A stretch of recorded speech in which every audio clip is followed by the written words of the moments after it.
Hey there, horror movie tea sippers. The following podcast episode will contain spoilers for the movie we are about to review. If you have not seen the movie and do not wish to have anything ruined prematurely, please do not continue to watch or listen until you have seen the movie. And welcome to the Horror Movie Tea Podcast.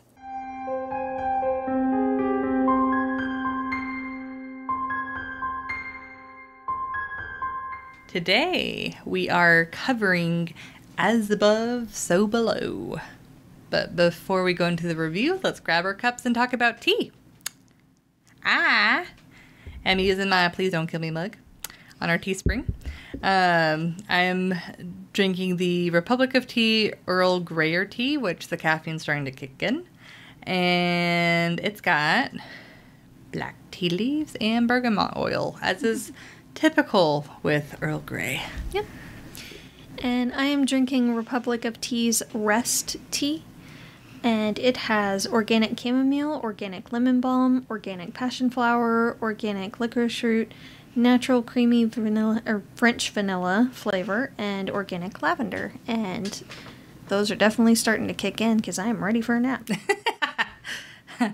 And thank you so much to the Republic of Tea for allowing us to continue to do what we love.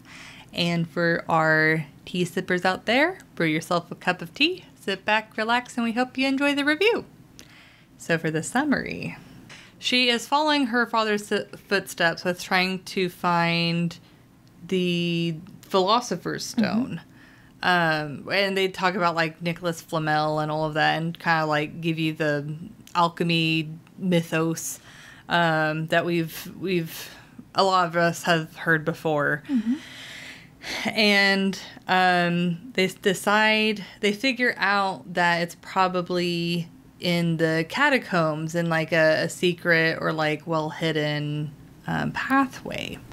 And so they take a party that is familiar with the catacombs through, and weird stuff starts happening, and it just gets weirder and weirder. People start dying, and yeah. Yep. So, for entertainment, I'm so good at summaries. This is fine. So, I will say, this is one of those types of movies where if you're just watching it surface level and you're not really paying attention to it, it doesn't appear to be that great of a found footage film. Because I had watched it for the first time. I had slept. Took in a small couple of micro naps while I was watching it. Because it is a little bit slower. And I was like, wow, this is a really terrible movie. But I had stumbled upon, it's like a video that was like, oh, why this is the best found footage movie. I'm like, what? What the heck?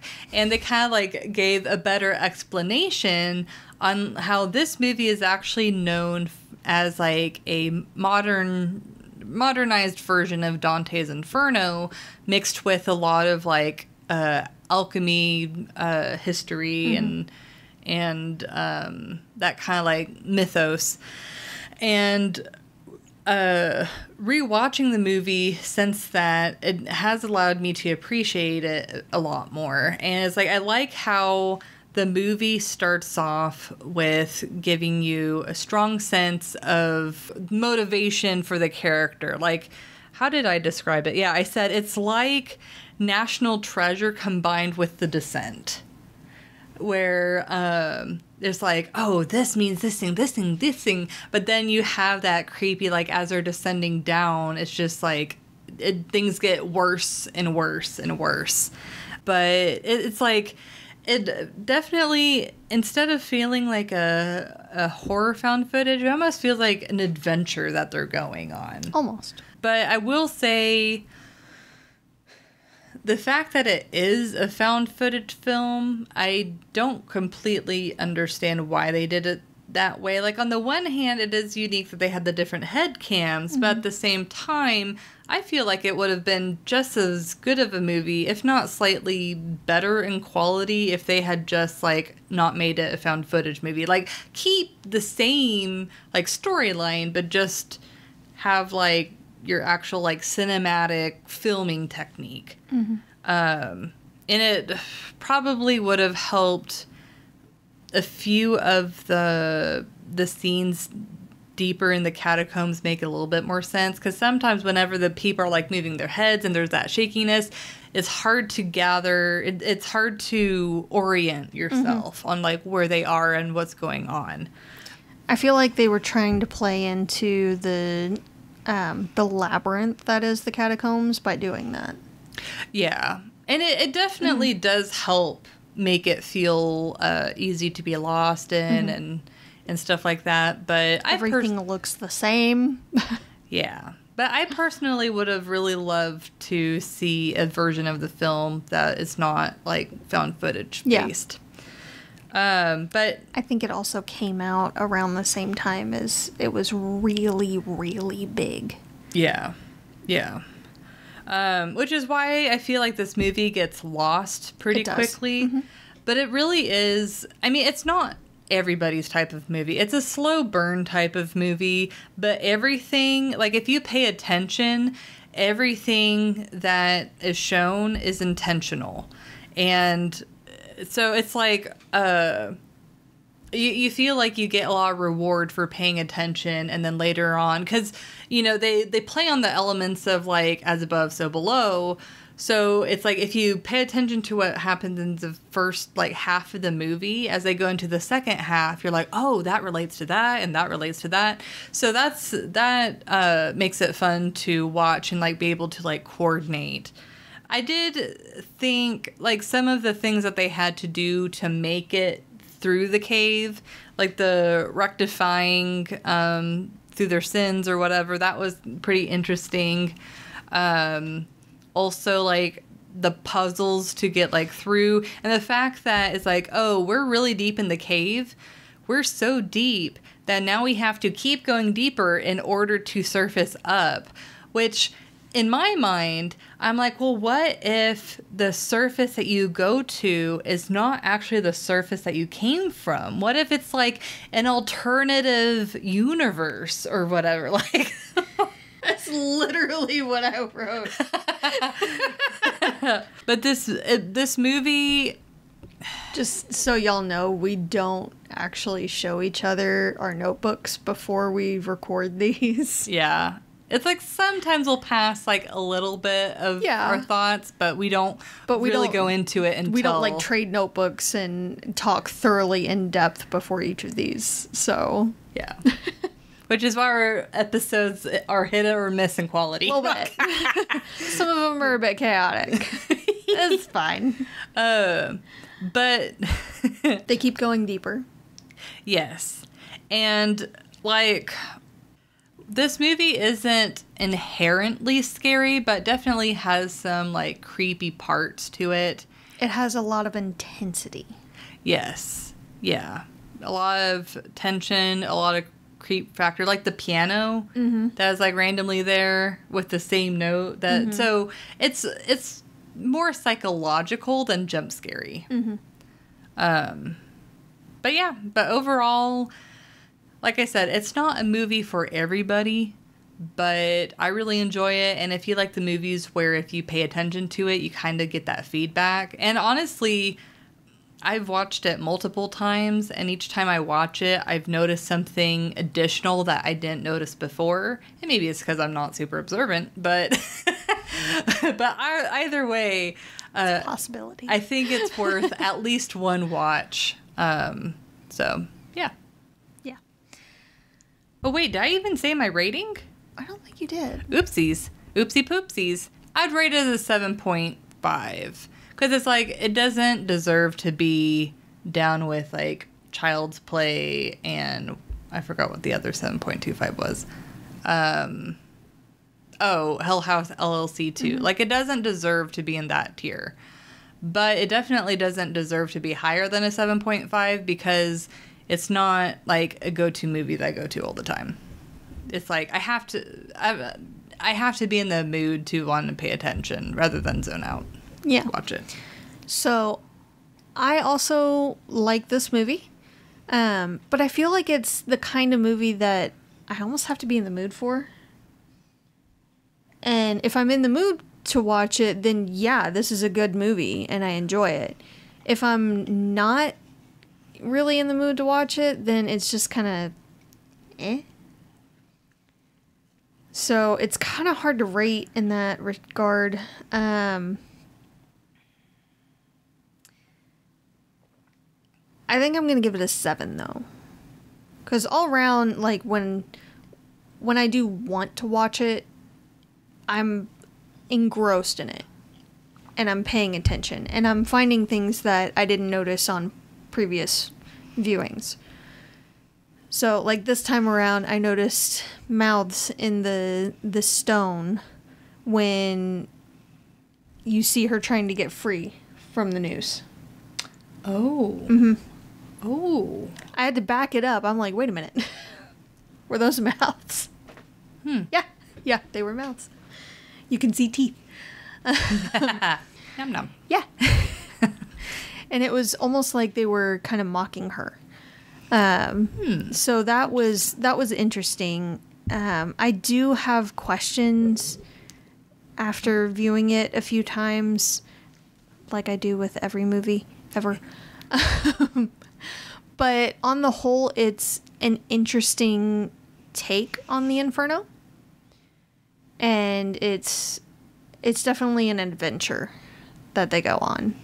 So it's interesting how they perceive their faults or sins come back to haunt them. And how they were in that mess because she was so stubborn. Which, relatable. Speaking as one who is extremely stubborn as well. Mm-hmm. So, we create more trouble for ourselves. Yep. This is fine. But it is interesting to watch. I feel like it's better if you watch it with someone else. Yeah. Obviously, with all the lights out. Yeah, I feel like if you're watching it with someone else and you're discussing it, yes, it can help you get a little bit more out of it. It can be a very deep movie. It just doesn't seem like it on a first pass. Yeah. Yep.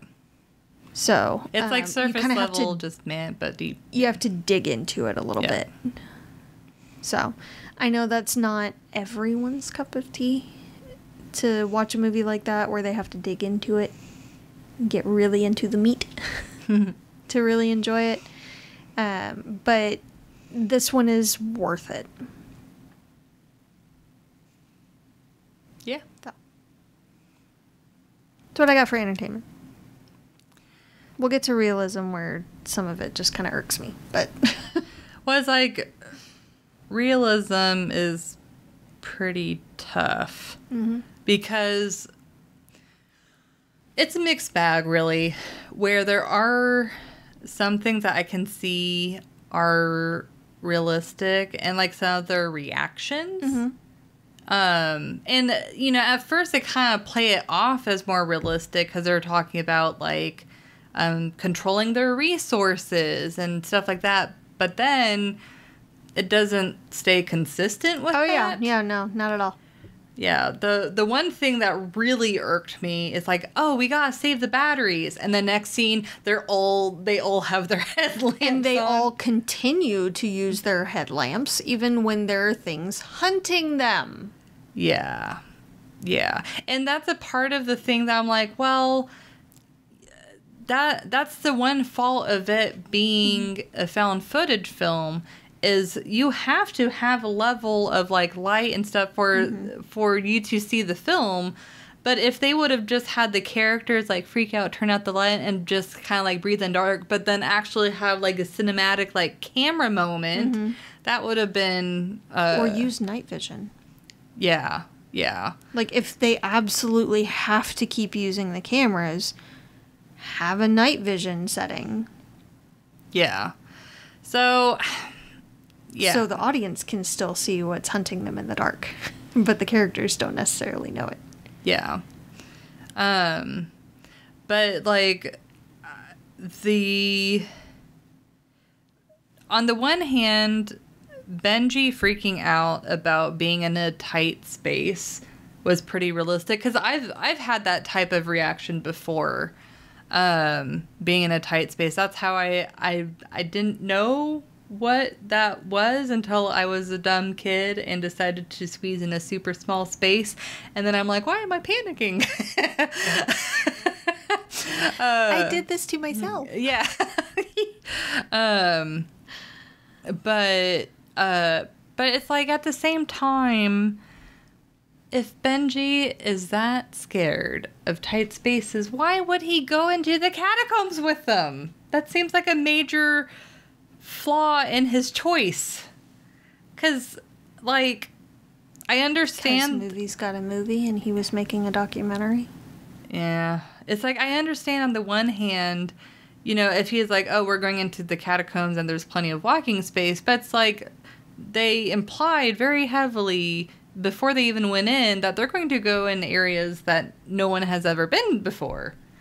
And it's like, if you are claustrophobic and you don't know what to expect, but, realism stuff. I would say like a 2.5. Like, it's not, in a lot of areas, it's not absolutely ridiculous, but in other ways, you're like, why? Especially, like, as they're going down, some of their choices is just, yeah. And also, how much freaking rope did they bring with them? Yeah. Like, what? And then they're in there for a really long time, and you don't really see them, like, drinking water or eating or even talking about being concerned of, like, well, we need to start... rationing. Exactly. Like, they talk about the batteries, but then they continue to use the batteries, but then they don't talk about anything else. I think it was supposed to all have happened in one day. Yeah, but it's like, whenever they're trapped in an area that they've never been to, they don't know how deep they have to go back out. Mm-hmm. It's like, you need to be in emergency mode at that moment. The second where all certainty goes out the window, you need to start planning for the worst case scenario. So that way you're not like 3 days in and you're like, crap, we ran out of food, and you're in there for another week or whatever. Mm-hmm. So, yeah. I agree. This one was difficult to rate as well, just because you have to, like, set aside some allowances because they're supposedly in hell. Also, there's a Philosopher's Stone, and she somehow gains supernatural powers. Yeah, I was putting all that to the side. I was more thinking of, like, the choices and reactions. I don't know. I don't think I can forgive the she gains powers and can use them immediately kind of thing. I don't think I can do it. I'm not buying it. So, I'm going to give it a 2.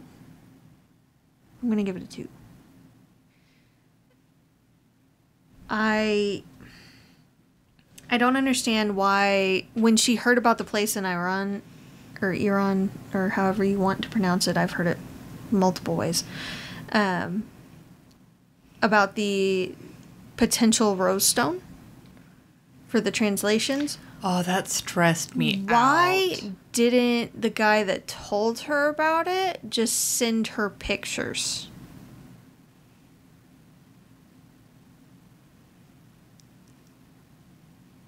Like, she could have told him, there's something else there, they're going to be wrecking it anyway, break through, and send me whatever you find in there. But instead, he's like, oh, let me lead you to it. And, oh, we should leave. It, like, also, when you enter this area illegally, then the penalty is death.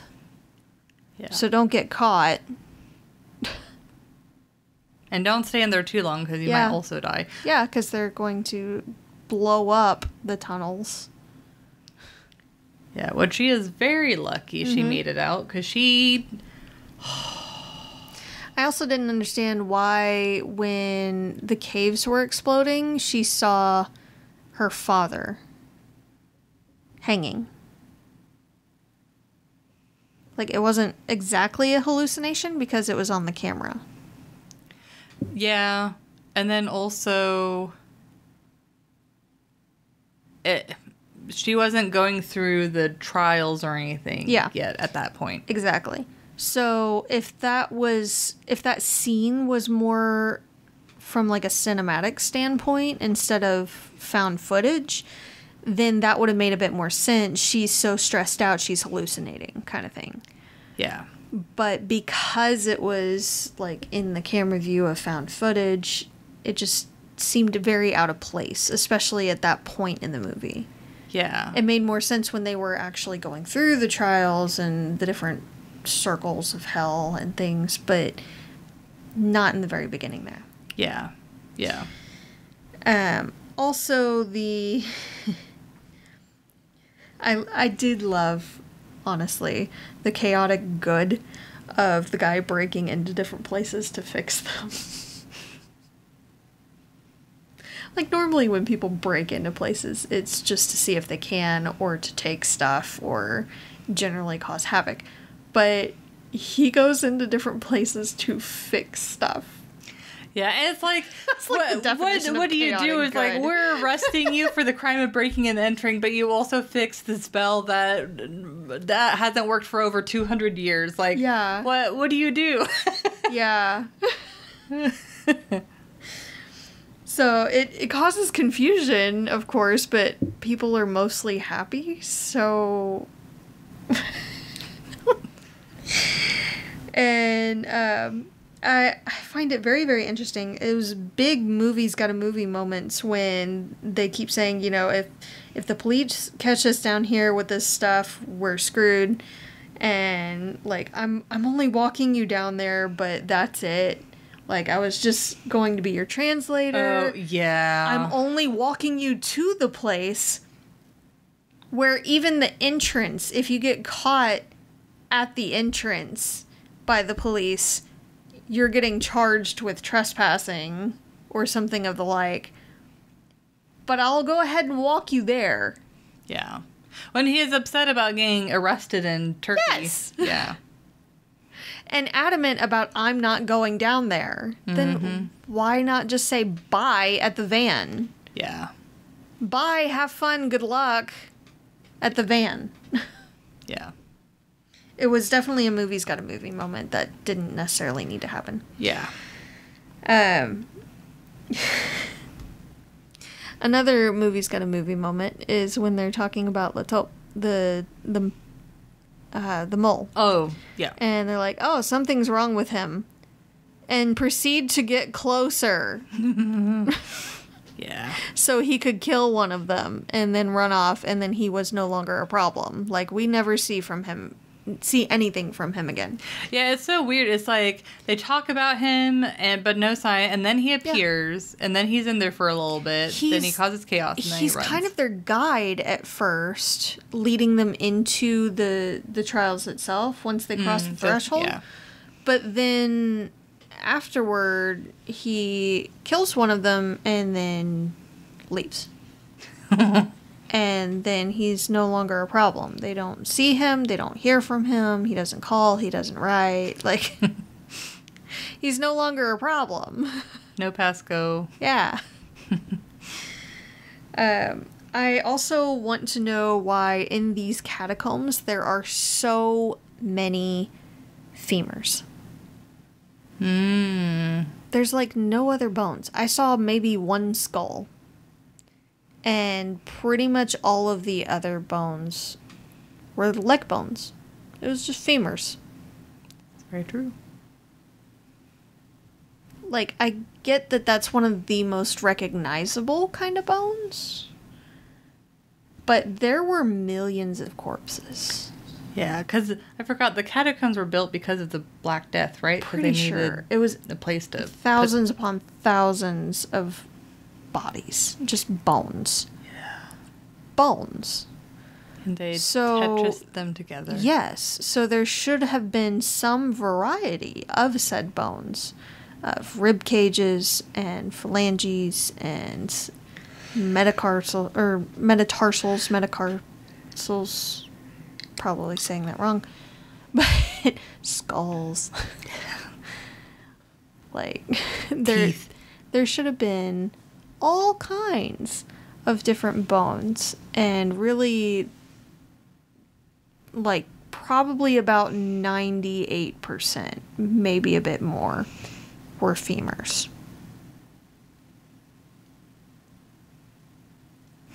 Maybe it's the hardiest of bones. They are. Well, I know as far as like, but I mean like decomposition wise, because I know they're like the hardest bones to break. Yes, but the other bones should still be there. Yeah. I was just like, yeah. But yeah, again, I called BS on her gaining powers. I know they're trying to drive home the as I believe it to be, so it is kind of thing for alchemy, but it just, no. Like, the whole point, they had talked a lot, actually, about the stone and how difficult it was to make and how it could do things that would normally otherwise be impossible, but many alchemists tried to create that stone. And Nicholas Flamel was the only one that supposedly had succeeded. So if you're going to have it be about a stone, be about a stone. Don't be like, oh, the power was inside her all along. No, that's like Saturday morning cartoon. Am I wrong? No. So, and then, yeah, they did make a point toward the beginning of the movie with La Taupe saying you have to go down to get out. So they keep going down, and then they end up right side up on the surface. So it does make me wonder if they really made it out, or if they're in some new reality where they're potentially doppelgangers. And they're other versions of themselves in this place. Yeah, because it's like, what if there's literally like the surface Paris and they came out and the like the center of the earth bottom Paris? It's like, yeah. Just almost like us. Yes. How there's just a parallel there, and there are other versions of them, and this reality is just slightly off kilter. Yeah, because it's like, I remember the first time I watched that movie when they first came up, I was like, I'm not sure this is a happy ending for them. I don't know if this is a good thing. Yeah. Did they actually escape, or is this a new level of hell? Yeah. But I guess, you know, with the interview and stuff, they kind of established that, like, everything's fine. But, cause I mean, that was supposed to have been before they even went down there. Okay. I was they just spliced it in. Okay. I didn't know if it's a cutback or, yeah. Yeah. They spliced it in. Also, I feel like they were reaching with some of the quote-unquote sins. Because they did say they were sins that they had to rectify in order to get through it and come out alive. So, I feel like they were reaching with the sins there. With George, he was a kid in an unfamiliar environment, in a high-stress situation, and he got lost. Which, the odds were kind of against him on that one. Like, yeah. It makes sense that he would have gotten lost, and it wouldn't have been his fault. He did the best he could. He did try. It's not his fault that he got lost. It's unfortunate, but it's not his fault. I understand Zed's, yes, that I would consider a sin. You know that kid is yours and you don't acknowledge them, you deny them. Yeah, that one makes sense. But the girl's sin, quote unquote, was not picking up the phone? What if she was in a situation where she couldn't really pick up the phone, or she was exhausted and thought, I'll call him tomorrow? Like, it's not... She had no way of knowing that he was going to kill himself. Yeah. And she has no control over someone else's actions. Yep. So, I wouldn't necessarily call that a sin. Again, I would say it's extremely unfortunate and very sad. It's like it's not her fault. Yeah, it's like I can 100% get why she would potentially blame herself, but in actuality, it absolutely had nothing to do with her not picking up the phone. Exactly. Yeah. So I don't really count that as a sin, so I feel like they were reaching for a couple of those. And we don't necessarily know what happened with the car fire. So we can't say either way there.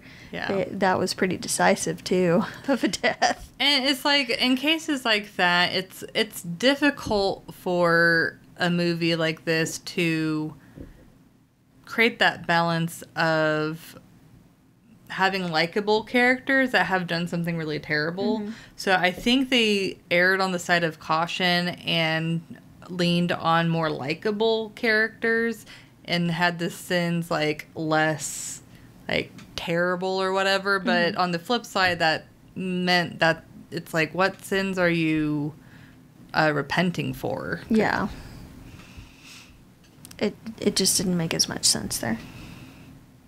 Yeah. So, but that's what I got. Yeah, like overall, like I said, I completely can see that this movie is not for everybody. Mm-hmm. But I think if you enjoy like deeper level movies, then you'll probably get some enjoyment on this. Oh, sorry. Huh? Sorry. One more thing. Yeah. When George got his throat bitten into, he would have bled out before she was able to come back to save him. Oh. Yeah. Yeah. About 90% sure of that. Yeah. Yep. Sorry. Continue. It's like I still like I can see where found footage makes sense in some places in the movie, but other times I'm like, I kind of wish that they would have gone with a normal cinematic movie. But overall, I think it's worth a watch. Definitely. So, but thank you for joining us today, and let us know what you thought of the movie. And if you'd like to recommend a movie, game, or tea, you can leave us a comment or join our Discord server. And if you'd like to keep up to date with our content, you can find our link tree listed below.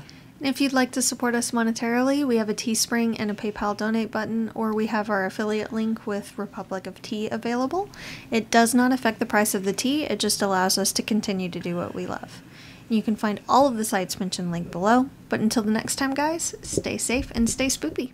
Bye!